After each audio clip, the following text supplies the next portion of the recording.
वो शांत डॉक्टर ने कहा, ठीक है, मैं असली मुद्दे पे आता हूँ। तुम्हें तो रामायण काल की बारे में थोड़ा पता ही होगा।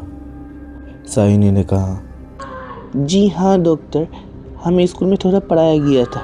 द्वापर युग में एक बहुत शक्तिशाली असुर था जिसका नाम रावण था।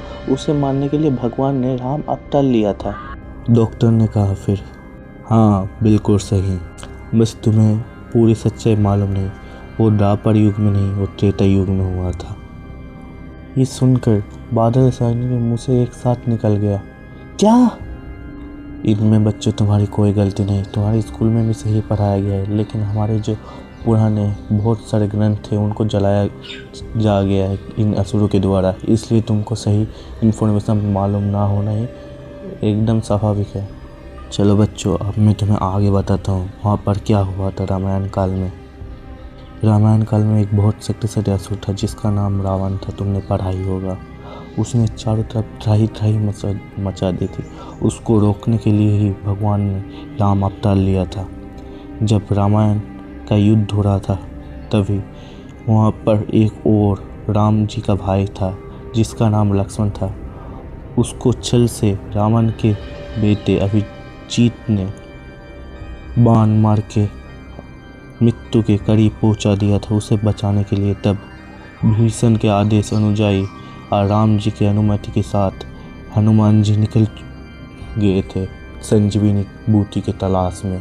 बादल ने टोका फिर, अभिजीत कौन से लेवल में था तब?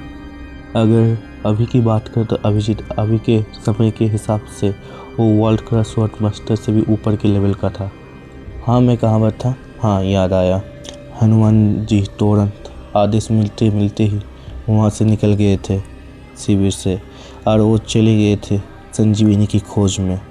हनुमान जी की बल की तो कोई बात ही मत करो, वो इतने ताकतवर थे उसको मापा भी नहीं जा सकता था। वो बहुत ज़्यादा ही ऊपर के लेवल के थे। अगर इस समय की बात करें तो वो अभी भी एक गॉड ही है, वो अभी भी जिंदा है हनुमान जी संजीवनी बूटी ला के फिर विभीषण को दिया। विभीषण ने उसी के मदद से मरे हुए लक्ष्मण जी को जिंदा किया था। बादल ने पूछा, लेकिन मुझे संजीवनी बूटी मिलेगी कहाँ? इस सवाल का जवाब मैं तुम्हें नहीं दे सकता बादल। इसके लिए तुम्हें स्वामी विश्वामित्र के पास जाना पड़ेगा, जो यहाँ आज शहर से बहुत दूर एक जंगल में वो अपने एक झोपड़ी में रहते हैं। उनका मुलाकात मिलना बहुत ही दुर्लभ है, तो मुझे अभी निकालना पड़ेगा। लगता है मेरे पास टाइम बहुत ही कम है, बादल ने कहा। ये सुनकर साया ने भी कहा, मैं भी तुम्हारे साथ चलूँगी। लेकिन बादल ने कहा, लेकिन कुछ नहीं, मैं भी तुम्हारे साथ चलूँगी। बटलर, तुम घर चले जाओ और हमें जंगल तक छोड़ दो बस। जी। बादल और साया तुरंत वहाँ से हॉस्पिटल से निकल गए और गाड़ी में बैठ के जंगल की ओर जाने लगे।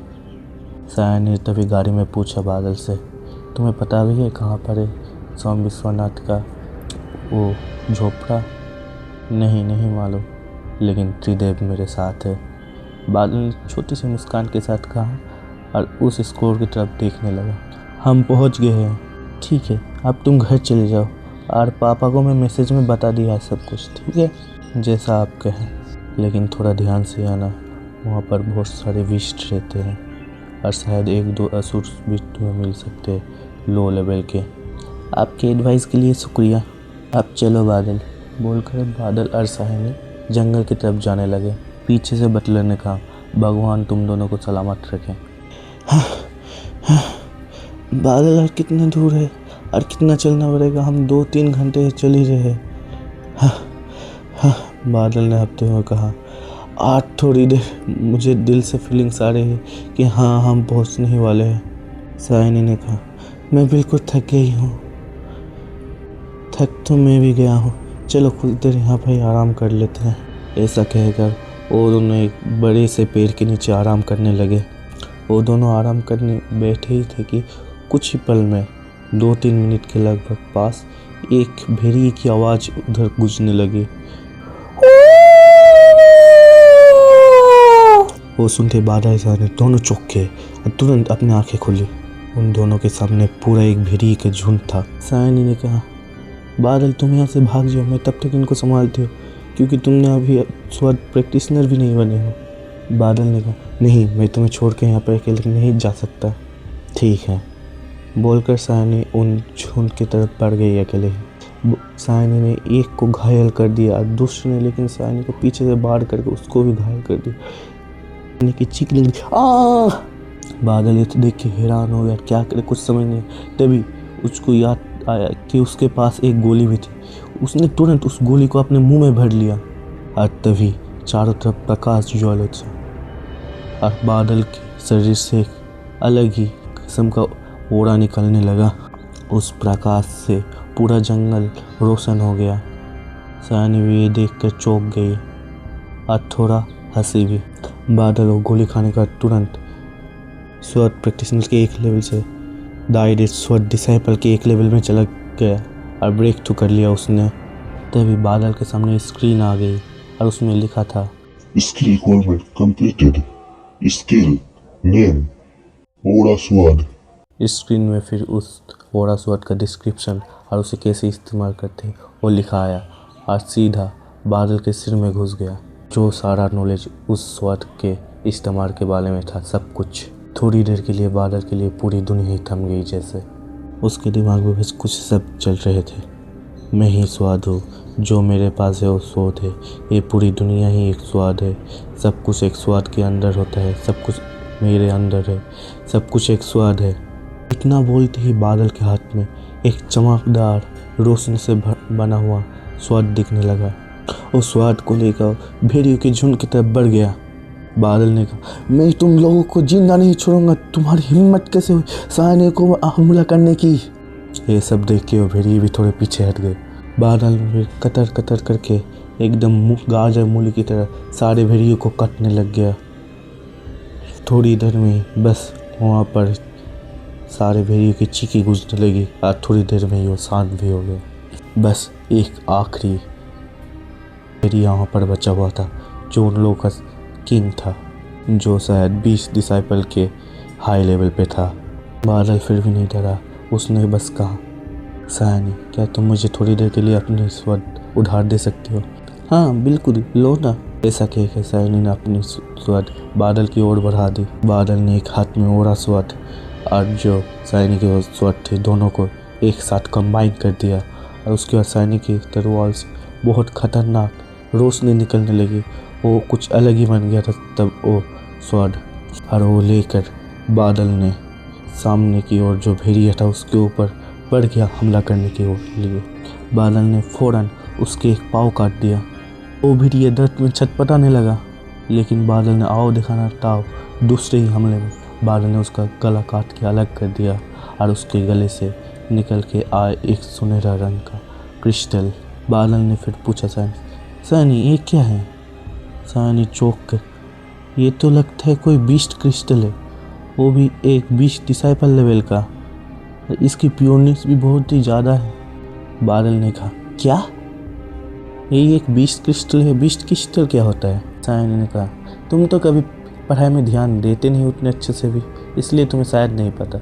जो भी 20 डिसाइपल लेवल या उसके ऊपर के लेवल के होते, उनके अंदर एक क्रिस्टल पाया जाता है, उसे हम बीस्ट क्रिस्टल कहते हैं। ओ तो ये बात है, लेकिन इसका यूज़ क्या है? बादल ने पूछा। इसका ठीक यूज़ तो मुझे भी नहीं पता, चलो वहाँ पर ऋषि मुनि के साथ जब मुलाकात होगी उनसे ही पूछ लेंगे। हाँ तुमने ठीक है, चलो फिर। ये बोलकर बादल सायनी फिर से आगे की ओर बढ़ने लगे। तभी थोड़ी दूर जाते बादल सायनी को एक झरना देखा। वहाँ पर सायनी ने, चलो थोड़ा पानी पी लेते हैं, यहाँ पर झरने का पानी बहुत ही स्वच्छ दिख रहा है। बादल ने कहा, रुको। तभी बादल ने पास में पड़े हुए एक पत्थर को उस झील की ओर फेंका। फिर वो पत्थर आराम से जाके उस झील में डूब गया। बादल ने कहा, चलो आप जा सकते हैं। सायनी बादल को देख के थोड़ा मुस्कुराई। फिर वो दोनों पानी पीने चले गए। दोनों पानी पी के थोड़ा मुँह धो के जब सामने की ओर देखा, उन्होंने पास में उन लोगों ने देखा कि एक आश्रम की तरह एक कुटिया बनी हुई है। उन्होंने आओ देखा ना ताओ, दोनों ने एक दूसरे की ओर देखा, फिर उस आश्रम की ओर बढ़ गए। आश्रम के अंदर आने के बाद बस वहाँ पर एक ही कुटिया थी। यहाँ पर एक बूढ़ा साधु ध्यान मग्न अवस्था में था। सायनी और बादल धीरे धीरे उस साधु की ओर बढ़ने लगे और उनके सामने जाके हाथ जोड़ कर बैठ गए। तभी थोड़ी देर में साधु ने धीरे धीरे अपनी आंखें खोली और बोला, तुम कौन हो? तुम इधर क्यों आए इस जंगल में? यहाँ पर बहुत ही खतरा है। तभी बादल ने भी एक क्वेश्चन उनको पूछ लिया, क्या आप ही स्वामी विश्वनाथ है? उस बूढ़े ऋषि ने मुस्कुरा कर कहा, हाँ मैं ही हूँ। साय ने कहा, हम यहाँ पर संजीवनी बूटी के रहस्य को जानने के लिए आए हैं, कृपया करके हमको उसके बारे में बताइए। वो तो मैं बता दूंगा तुम्हें, लेकिन तुम्हें मेरा पता किसने बताया? डॉक्टर आनंद ने हमें आपके बारे में बताया। आनंद? ठीक है, मैं तुम लोगों को बताता हूँ संजीवनी बूटी के रहस्य के बारे में। आनंद ने तो तुमको इतना बता ही दिया होगा कि संजीवनी बूटी एक बार रामायण के समय लक्ष्मण जी को बचाने के लिए प्रयोग हुआ था, लेकिन उसके अभी जो अंग से थोड़ी जगह पर इधर उधर बिखरे हुए हैं। एकदम मैं सटीकता से कहूँ तो जब हनुमान जी संजीवनी बूटी लेके आ रहे थे, उनकी तीव्र गति को वो पहाड़ सहन नहीं कर पा रहा था। तभी उस पहाड़ से संजीवनी बूटी के कुछ पेड़ नीचे गिर गए थे। बादल ने पूछा, वो जगह कौन सी, किस जगह में वो गिरा था? वो गिरा था बनारस के एक गहरे जंगल में जो मिला था इसी कली को। इसी कली उस समय के एक बहुत ज्ञानी और प्रसिद्ध ऋषि थे। उन्होंने उस संजीवनी बूटी के पेड़ों को एक गुफा में छुपा दिया था और वहाँ पर उसको पूरी तरह से सील कर दिया था ताकि वहाँ पर कोई असुर ना आ सके और उसे चुरा ना सके। लेकिन इसी बार हम वहाँ पर कैसे जाए और कैसे उसे हासिल करें, क्या आप हमें बता सकते हैं? मैं बता तो सकता हूँ, लेकिन इसका रास्ता बहुत कठिन है, तुम उसे अकेले नहीं पार कर सकते। इसी बार बस आप हमें बताएं, हम जरूर से उसे ज़रूर हासिल करेंगे। ठीक है, तुम इतना ही कहते हो तो मैं बताता हूँ तुम लोगों को।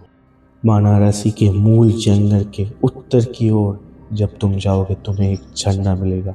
उस झरने के पार शुरू होती है एक अलग ही जंगल जिसका नाम है काल जंगल। उसी काल जंगल में एक गहरी गुफा में तुमको मिलेगा वो संजीवनी बूटी। लेकिन उसे पार करने के लिए तुम्हें चाहिए बहुत ज़्यादा ताकत। तुम्हें वहाँ पर बहुत सारे बीस्ट या राक्षस का सामना करना पड़ेगा। उन सबको हराने के लिए तुम्हें कम से कम वर्ल्ड क्लास स्वॉर्ड मास्टर बनना पड़ेगा। और इस समय काल में जिसके पास त्रिदेव का आशीर्वाद नहीं है वो कभी भी एक असली का स्वॉर्ड मास्टर नहीं बन सकता। बादल ने कहा, कृपया रिसीवर मार्गदर्शन कीजिए। ठीक है, मैं तुम्हारा मार्गदर्शन करूँगा। बताओ तुम्हारी स्वॉर्ड लिनिएज क्या है? मेरे पास तो कोई भी स्वॉर्ड लिनिएज नहीं है। साय ने तभी टोकते हुए कहा बादल, लेकिन तुम्हारे पास स्वॉर्ड स्किल कैसे आई? वो बादल ने कहा, वो तो अचानक से मेरे मन में आ गई थी, कहाँ से मुझे पता नहीं, मैंने अचानक से कर दिया। तभी ऋषि विश्वामित्र ने कहा, क्या तुम मुझे वो स्वॉर्ड स्किल्स दिखा सकते हो? जी हाँ, मैं अभी आपको करके दिखाता हूँ। तभी बादल ने आसपास के प्रकृति से अपने हाथों में ओरा कलेक्ट किया और एक स्वॉर्ड बना ली और एक स्वॉर्ड स्विंग कर आसमान की तरफ, जो देखकर स्वामी विश्वामित्र चौंक गए। उनके मुंह से अनायास से फूट गया, असंभव, ये नहीं हो सकता इस समय में। यानी इसका मतलब यही है वो, इसको ही त्रिदेव का आशीर्वाद मिला है, यही कर सकता है दुनिया को इन असुरों से मुक्त, यही बन सकता है एक डिवाइन स्वॉर्ड मास्टर और इस सारे संसार को अपने हाथ के नियंत्रण में कर सकता है। ऋषि मुनि ने बादल की तरफ घूमते हुए कहा, बादल, तुम्हें त्रिदेव का आशीर्वाद मिला है, इसका मतलब तुम्हारे ऊपर बहुत ज़्यादा ही बोझ है। तुम्हें इस सारे बोझ को लेकर आगे बढ़ना पड़ेगा और तुम्हें इस सारी दुनिया की रक्षा करनी पड़ेगी, क्योंकि इसका दायित्व तुम्हें मिला है। लेकिन रिसीवर, मैं कैसे? बादल, तुम्हें चुना गया है, तुम्हें ये दायित्व लेना ही पड़ेगा। लेकिन मैं कैसे संभाल पाऊंगा? मैं तो इतना कमज़ोर हूँ।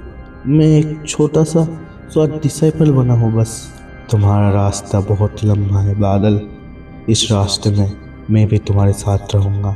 मैं तुम्हें प्रशिक्षण दूंगा और बनाऊंगा एक स्वाद एम्परर। उसके बाद का रास्ता तुम्हें खुद ही तय करना पड़ेगा।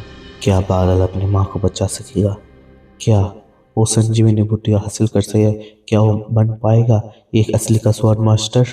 जानने के लिए बने रहिए हमारे यूट्यूब चैनल के साथ और सब्सक्राइब करना ना भूलें और लाइक और शेयर भी कर दीजिए अगर स्टोरी पसंद आए तो, और कमेंट भी ज़रूर करें। इससे हमें मोटिवेशन मिलती है एक और नया एपिसोड बनाने के लिए।